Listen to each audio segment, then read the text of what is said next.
On dit que certaines chambres ne devraient jamais être rouvertes. Au numéro 13 de la rue Saint-Martin, à Paris, se trouve un vieil hôtel oublié du temps. L'hôtel, les Iris, et à son dernier étage, la fameuse chambre 313. Elle s'appelait Clara, une jeune photographe urbaine, passionnée par les lieux abandonnés. Elle adorait capturer la beauté dans le silence et la poussière.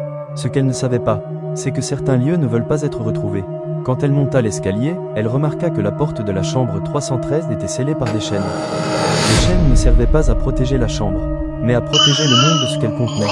À l'intérieur, tout semblait figé dans le temps. Des draps moisis, un miroir brisé, et sur la table, un vieil appareil photo à pellicule. Poussiéreux, mais encore chargé. Clara prit une photo du miroir. Le flash la fit sursauter, et quand elle développa le cliché, elle découvrit que son reflet ne faisait pas le même geste qu'elle. Le miroir lui souriait. Elle fouilla la pièce, trouvant d'autres clichés abandonnés. Des visages déformés, des silhouettes figées dans la peur. Et sur la dernière photo, elle se vit, allongée sur le sol, les yeux vides.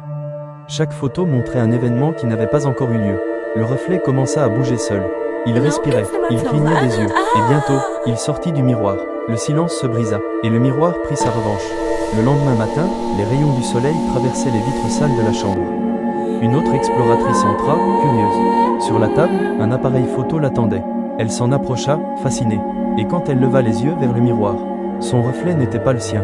C'était Clara. Elle souriait, lentement, comme si elle savait que la porte de la chambre 313 venait de se rouvrir, et qu'elle ne se refermerait plus jamais. Abonne-toi et like la vidéo.